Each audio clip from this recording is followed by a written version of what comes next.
Assalamualaikum warahmatullahi wabarakatuh. Saya Mustiara dari kelas BKI 4A NIM 2001030033 dari Program Studi Bimbingan dan Konseling Islam Fakultas Ushuluddin Adab dan Dakwah. Di sini saya membuat video untuk pemenuhan tugas pada mata kuliah Sosiologi Komunikasi, di mana mengangkat topik mengenai perkembangan media massa dari masa ke masa, di mana media massa diawali dalam bentuk surat kabar yang ditulis lalu kemudian dicetak setelah teknologi percetakan berkembang. Kemudian muncul pula majalah, radio, televisi, dan terakhir internet. Yang pertama yaitu era surat kabar, di mana surat kabar pertama di dunia yaitu Akta Diyuma, terbit pada tahun 59 sebelum Masehi di Roma pada zaman Julius Kaisar. Surat kabar tersebut berisi kebijakan-kebijakan kaisar, pengumuman resmi, dan informasi penting lainnya. Pada masa itu, surat kabar tersebut masih berupa tulisan yang diukir pada logam atau batu. Surat kabar pertama di dunia dicetak adalah Relation.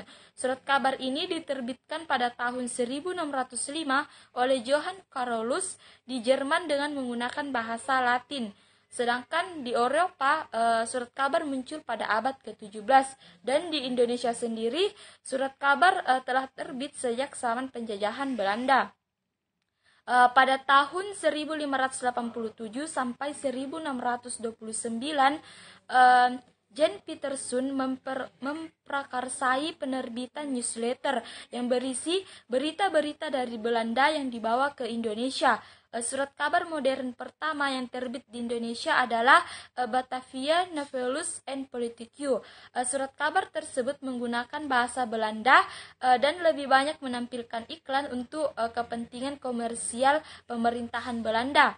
Sedangkan koran Pribumi yang menggunakan bahasa Melayu baru muncul pada tahun 1850-an.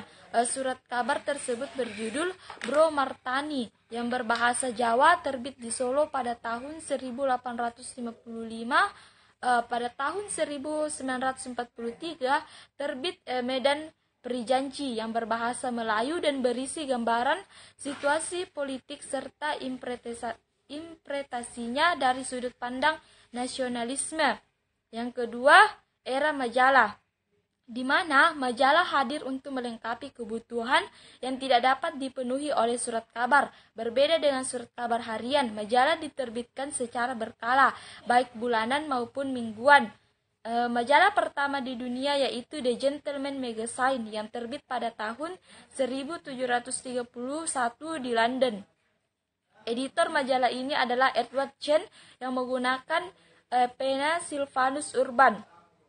Pada awal majalah berisi tentang humor, karya fiksi atau esai mengenai politik, sastra, musik, atau topik menarik lainnya yang sifatnya lebih ringan daripada surat kabar.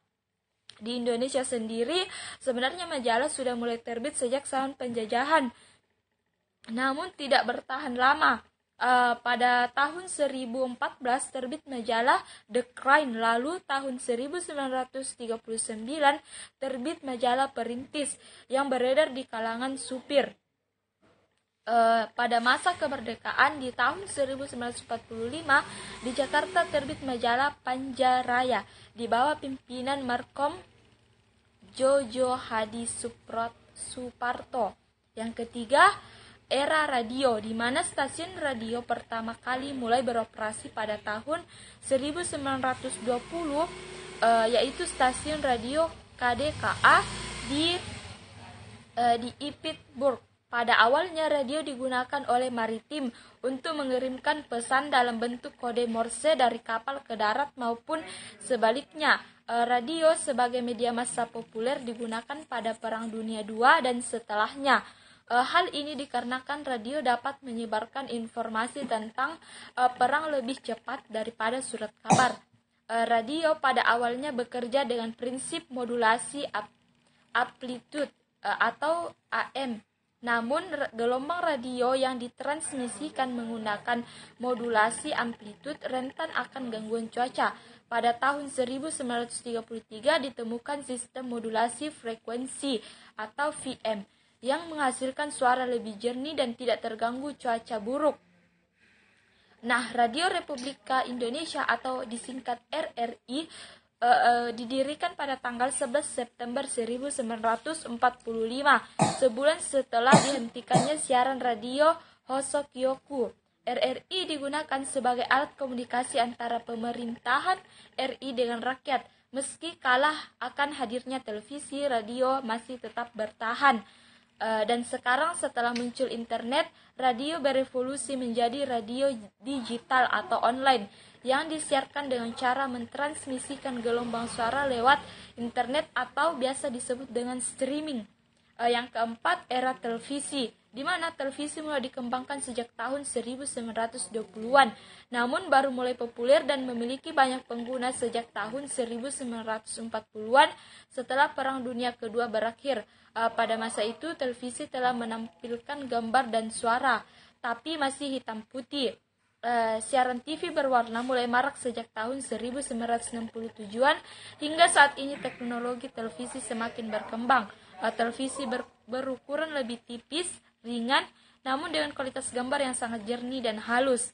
Dengan berkembangnya internet, peran televisi semakin tergeser, sebab berbeda dengan televisi yang menyajikan berita sesuai program dan tidak dapat diulang. Internet dapat menyajikan berita atau informasi apapun sesuai dengan pengguna yang mereka cari dan dapat diulang sebanyak apapun selama konten tersebut masih tersimpan. Namun beberapa stasiun televisi telah berinovasi dengan menyediakan siaran. Dan yang terakhir yaitu era internet, di mana internet pertama kali dikembangkan oleh Departemen Pertahanan Amerika Serikat untuk kepentingan militer. Proyek tersebut bernama ARPANET, di mana pada tahun 1970 lebih dari 10 komputer telah dihubungkan dan saling berkomunikasi.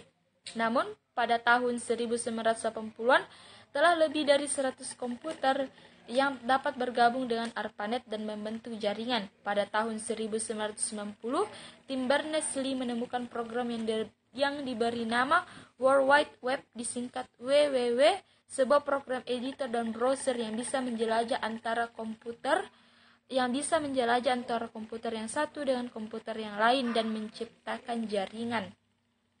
Nah, terakhir muncul internet, sebuah media multifungsi yang saat ini sedang populer digunakan di seluruh dunia.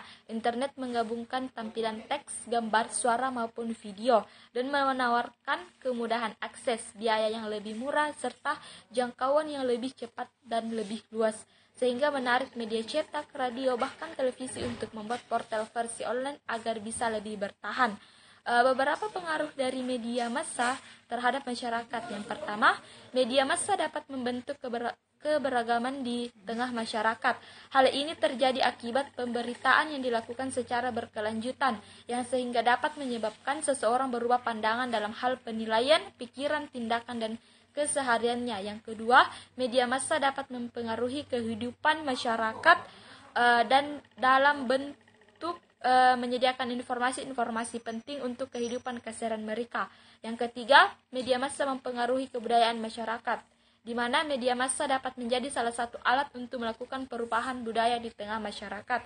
Dan yang terakhir, media massa dapat mempengaruhi keinginan atau kebutuhan yang muncul pada diri personal tertentu. Nah, itulah yang dapat saya sampaikan. Akhirul kalam. Assalamualaikum warahmatullahi wabarakatuh.